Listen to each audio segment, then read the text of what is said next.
Friends, welcome to my YouTube channel Step Study. दोस्तों, इस video में हम ज्योग्राफी के कुछ टॉप इंपॉर्टेंट क्वेश्चंस देखने वाले हैं जो कि एग्जाम के पॉइंट ऑफ व्यू से काफ़ी ज़्यादा इंपॉर्टेंट होने वाले हैं। दोस्तों, अगर क्वेश्चंस के लेवल अगर अच्छे लगे तो वीडियो को लाइक जरूर कीजिएगा और इस चैनल को सब्सक्राइब जरूर कीजिएगा। तो चलिए दोस्तों, देखते हैं पहला क्वेश्चन। पहला क्वेश्चन है, गोविंद बल्लभ पंत सागर किस नदी से संबंधित है? तो दोस्तों, सबसे पहले ये जान लीजिए कि गोविंद वल्लभ पंत सागर जो है ये भारत की सबसे बड़ी मानव निर्मित यानी कि कृत्रिम झील है और ये रिहंद नदी पर स्थित है। ठीक है, रिहंद नदी पर जो बांध बनाया गया है उससे ये बना हुआ है गोविंद वल्लभ पंत सागर झील। सेकेंड क्वेश्चन है, गुलाबी क्रांति किससे संबंधित है? तो देखिए दोस्तों, गुलाबी क्रांति जो है ये झींगा मछली के उत्पादन से संबंधित है।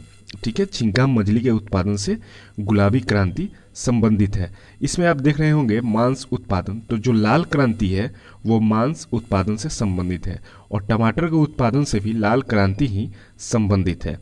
चलिए दोस्तों, देखते हैं अगला क्वेश्चन। अगला क्वेश्चन है, ब्रह्मपुत्र नदी को अरुणाचल प्रदेश में किस नाम से जाना जाता है? तो देखिए, ब्रह्मपुत्र नदी जो है ये मानसरोवर झील से इसका उद्गम स्थल है और इसे अरुणाचल प्रदेश में दिहांग नदी के नाम से जाना जाता है। ठीक है, दिहांग नदी के नाम से। और यहाँ पे आप देखिए, दिबांग जो नदी है ये दिहांग नदी की सहायक नदी है। कौन? दिबांग नदी।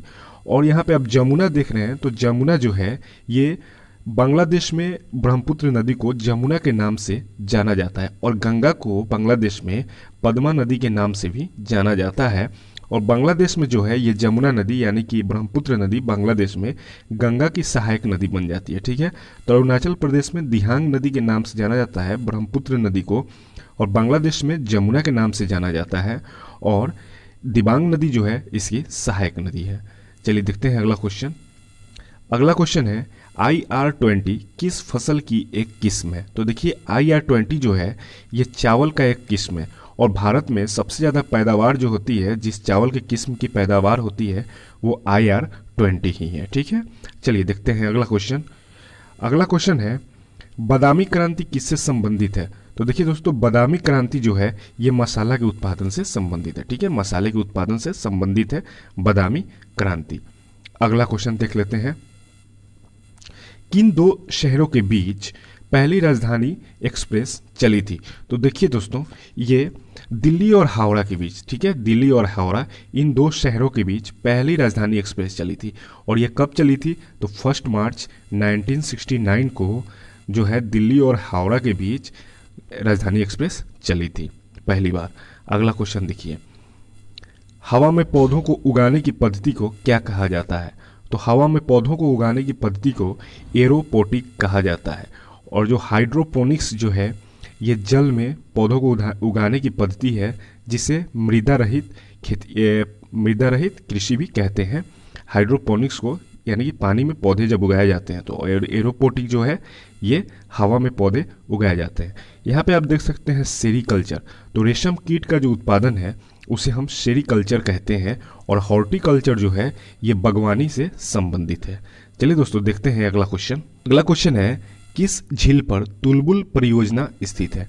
तो देखिए, ये जो है वुलर झील पर तुलबुल परियोजना स्थित है। देखिए दोस्तों, वुलर झील जो है ये भारत की सबसे बड़ी मीठे पानी की झील है वुलर झील, और ये जम्मू कश्मीर में है और इस पर ही तुलबुल परियोजना स्थित है। अगला क्वेश्चन देखते हैं। अगला क्वेश्चन है, किस मिट्टी को रेगूर मिट्टी के नाम से भी जाना जाता है? तो देखिए दोस्तों, काली मिट्टी को रेगूर मिट्टी के नाम से जाना जाता है और ये जो होता है ये बैसाल्ट चट्टानों के विघटन से काली मिट्टी का निर्माण होता है और इसे रेगूर मिट्टी के नाम से जानते हैं। और इसे काली कपास की मिट्टी के नाम से भी जाना जाता है, किसे? काली मिट्टी को। अगला क्वेश्चन है, भारत के 1946 के अंतरिम मंत्रिमंडल यानी कि जो है आज़ादी से पहले अंतरिम मंत्रिमंडल के कृषि मंत्री किसे बनाया गया था? तो देखिए, ये भारत के पहले राष्ट्रपति भी रहे हैं राजेंद्र प्रसाद, जो कि बिहार के छपरा जिले के जीरादेई में इनका जन्म स्थान है राजेंद्र प्रसाद का। ये जो है भारत के 1946 के अंतरिम मंत्रिमंडल में कृषि मंत्री भी थे और ये स्वतंत्र भारत के पहले कृषि मंत्री भी थे। कौन? राजेंद्र प्रसाद। अगला क्वेश्चन है, तिलहन प्रौद्योगिकी मिशन की स्थापना कब की गई थी? तो देखिए दोस्तों, 1986 में तिलहन प्रौद्योगिकी मिशन की स्थापना की गई थी। अगला क्वेश्चन देखते हैं, सबसे उच्च कोटि के कहवा को क्या कहा जाता है, यानी कि सबसे उच्च कोटि के कॉफी को क्या कहा जाता है, तो ये अरेबिका। ठीक है, अरेबिका जो है ये सबसे उच्च कोटि का कहवा है, और रोबस्टा और लिबेरिका ये भी कहवा के ही एक प्रकार है। ठीक है, अगला क्वेश्चन देखते हैं। अगला क्वेश्चन है, केंद्रीय चावल अनुसंधान संस्थान कहाँ स्थित है, तो देखिए दोस्तों, कटक, जो कि ये उड़ीसा में पड़ता है। उड़ीसा की राजधानी कहाँ है, भुवनेश्वर, और उड़ीसा में जो है कटक शहर है, यहाँ पे केंद्रीय चावल अनुसंधान संस्थान स्थित है। अगला क्वेश्चन है, भारत में कॉफ़ी का सबसे बड़ा उत्पादक राज्य कौन है, तो देखिए कर्नाटक जो है ये भारत में कॉफ़ी का सबसे बड़ा उत्पादक राज्य है, और भारत में सुपारी, ठीक है, सुपारी का भी सबसे बड़ा उत्पादक राज्य जो है ये कर्नाटक ही है। ठीक है, चलिए अगला क्वेश्चन देख लेते हैं। दोस्तों लास्ट क्वेश्चन हमारा है, भारत में सबसे बड़ा केसर उत्पादक राज्य कौन है, तो जम्मू कश्मीर भारत में सबसे बड़ा केसर उत्पादक राज्य है। उम्मीद है दोस्तों कि आपको ये क्वेश्चंस अच्छे लगे होंगे। अच्छे लगे हो तो लाइक जरूर कर दीजिएगा, और दोस्तों चैनल को सब्सक्राइब करते जाइएगा। Okay friends, good bye.